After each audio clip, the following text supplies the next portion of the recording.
There's a science to it. You know that even your siblings that you grew up with in your home, sometimes you have a sibling with whom you know you cannot share a home. So why do you think it'll be different when it's now a total stranger who grew up different from you, who has different ideologies from life and different expectations? We must move with the times. In those days, they used to talk about this person's love language is this, so do this for them. But listen, we have more opportunity of spending time with each other now. In those days, people weren't spending time with each other. They would have a lot of arranged marriages. But now, if I can spend time with you, then of course I should be able to find out from you, by observing you, I should be able to see what your love language is. Now, this one is going to come as a surprise. Did you ever really find out? Did you take the time to find out if you both think of love in the same way? That's another reason why people struggle. What you think is love may be very different from what the other person that you're loving thinks is love. And of course, if you have different understandings and definitions of love, you're going to struggle, of course, because you are not going to show up in a way that they think is love, whereas you think that what you're doing is love.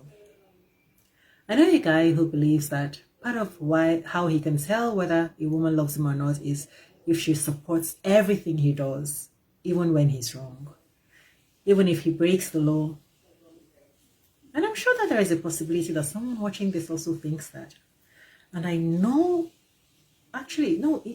several women who believe that the man who says he loves them must be able to read their mind and know things that they didn't even share with him. And someone watching this also believes that. But here is the thing. Those situations may well be. But guess what? Those are unreasonable expectations that you would think any thinking adult would know. But yet, real people believe these things that I've just told you because they were told to me directly by the people themselves. And I asked this question with a group of women as well. And it was sad to realize that many women seem to believe that the man who says that he loves them should be able to read their mind. I don't know how. Are people supposed to automatically become magicians because they love you? Do men have a special ability to read minds that they were taught when they were growing up, or they go to school to learn it? Because if you expect a man to be able to read your mind because he loves you, then that means that you should also be able to read a man's mind because you love him. Or you can't do that, but you expect another person to do it? How? How is he supposed to have this magical ability? Do you see how unfair that is? So those are unreasonable expectations, honestly. Yeah, a person who loves you can still love you when you commit a crime, yes. They may even not expose you. In fact, they may even lie to cover up for you, yes, if they're the type. And I added if they're the type, because just because someone loves you doesn't mean that they're going to change who they really are. Because there are people who have difficulty telling lies. They're not going to be able to stop being the person who can't tell lies just because they fell in love with someone.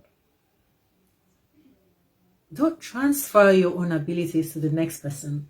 So because you feel that you can change yourself from who you are to someone else, doesn't mean that everyone else has that ability, even if they love you. And it doesn't mean that they don't love you. So remember that we're all individuals and we're unique human beings. And we need to stop projecting our own abilities onto the next person. What we need to do is don't get into a relationship with someone before you have proven that they have the abilities that we want. So this is where we get it wrong. We need to find out what the person's thinking and attitude. So the things that matter that much to us. And then we can determine, yes, this is a person with whom I can be in a relationship. Because I can expect these things from them that I expect from my lover. And I will get them from him or from her. And I know that I will also do the same for him or for her. But when those expectations aren't sure and they're not clear and we don't factor them in, because I've seen this person and I love the person's appearance, the way they're ambitious, the way they laugh, or their background, and I ignore the fact that I cannot get my expectations met by them, and yet I still want to be in a relationship with them, That's how we end up with struggle love. So our own expectations must be clear to us, and then we must take our time to find out that this other person can meet those expectations. Otherwise, we'll get into that relationship and then we'll start to struggle. So you see, the problem usually is not the person, it's us not identifying our expectations and making sure that that person is able and confirming that we're able to get those expectations met by the person with whom we have fallen in love with their outward shell. Otherwise, we'll get into that place and we'll start struggling. So you have to take it with a pinch of salt when people are giving you advice and they tell you, do this and do that so that you can make them do this and do that. There's no point in manipulation. People are who they are. They either have the capacity or the capability, or they don't. In which case, no matter how long we stay there and keep knocking our head against the wall, it just remains what it is, because you cannot recreate another human being unless you're going to be resorting to manipulation and tactics and games. That's it. That is what it is. And then I can hear someone saying, oh, what are you saying? How can I keep going back and forth? I meet this person, they don't. No, you take your time and verify that your expectations can be met. And if they can't be met by this person, then they can be met by someone else. The thing is, we don't want to take that task on ourselves. It's a question of us deliberately widening our social circle. The more people you meet, the more potentials you have. There is no point trying to cook mac and cheese when your ingredients are incomplete. You're only going to have something that may look like mac and cheese, but it's never going to taste like mac and cheese. It's never going to be the original. That's why we have a lot of fabricated relationships that shouldn't even exist in the first place. And that is why the struggles are there. It's not that relationships are trouble. It's that the people creating these relationships didn't create them with the right partners. That's the thing. There's a science to it. You know that even your siblings that you grew up with in your home, sometimes you have a sibling with whom you know you cannot share a home. It's as simple as that. So why do you think it'll be different when it's now a total stranger who grew up different from you, who has different ideologies from life and different expectations? How do they not deserve to be their own person? Everybody deserves to be their own person. And what they believe is love. They're entitled to it. They're entitled to it no matter how silly it sounds. Even the one who thinks that the person who is in love with him should support him even when he commits a crime and should have no problem with it, he's entitled to it. But you just shouldn't bring that to me, create a relationship with me and expect me to support the crime that he's committed, because I don't work like that. But if you find someone who thinks that way, they're perfect. So even something like getting birthday gifts, for someone like me, I would not be happy if someone was forgetting or not interested in sharing or celebrating my birthday. So that is enough to create problems. So because anyone who is claiming to love me and doesn't show me those, I will automatically take it that this person does not love me. But if you don't find out their own attitude to this issue, it doesn't matter that I celebrate their own birthday every year and I never forget it. If they don't find that it is something to be celebrated, the fact that I'm doing it for them isn't going to make them now feel the need to reciprocate it. Because maybe they're doing some other things for me in return that they consider to be important and a way of showing love. So right there, what they're doing is that they're expressing their love for me. But unfortunately, maybe those things are not my love language and I don't appreciate those things. So what's happening is that they're loving me in their own way, in the way that they know. So at the end of the day, you see, it is us who do not realize that there are things that should be in place before we get into a relationship. And one of them is the confirmation of expectations, the expression and confirmation of our expectations. And when we don't do that, we're bound to run into trouble. And then we will regard that person as someone who isn't showing us love. And they feel frustrated because they know in their hearts that they love us. And that's why sometimes people are expecting things of us and claiming that we don't love them, even though we know that we love them. And we think it's unreasonable of them to expect certain things of us in the name of love. But you see, this is what they believe. So the problem here is not that I am a bad person or that they're a bad person. The problem here is us not being knowledgeable enough to know that we need to confirm certain things before we rush ourselves into a relationship. We don't base it off of just chemistry or off of just one outcome that we're trying to achieve. So if these things aren't in place, then we're going to have these problems. There are so many things to know, but the problem is that people think that we can just create a relationship, and before we get married, we go for a 2-week counseling or a 1-month counseling or a 6-week counseling, and it's fine. This is something for life. It requires much more than that. It requires so much more study than that. And I'll tell you another thing. Where we are right now in this world, things are very different. About maybe 80, 90 years ago, the way marriages were conducted was very different. Marriages were conducted on the basis of who had this business, who had this connection, who can provide, who can raise a family, take care of a woman and provide for the children, who is from a mentally balanced home. So those were the things that were in place. But now things are different. Now we're not thinking about who can just solely provide for a woman and children, take care of children financially, because women are able to earn their own money now. Now we're not thinking about what will this family gain from connecting with this other family.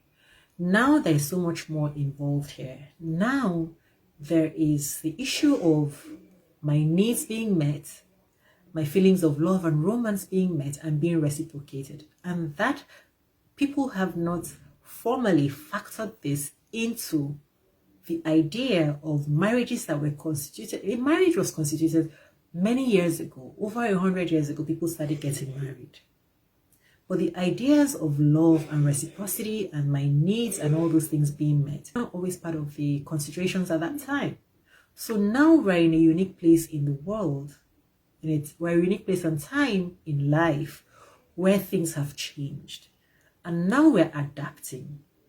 So listen, those things that used to be in consideration before were very clear facts like family, connections, money, business, mental balance, mental stability in the home, sanity, insanity, all those things. Now we're dealing with a lot of very personal things. So we need to really get personal with each other. That is the missing link. We need to get personal and check these two people vis-a-vis each other, right? Now we're strictly dealing with monogamy, and we're strictly dealing with two people, and we're living in an era where people know their rights, and people want to be recognized, and people want their needs met. These things have to be taken into consideration. We can't keep acting like we just slap things together. That's why we have these issues.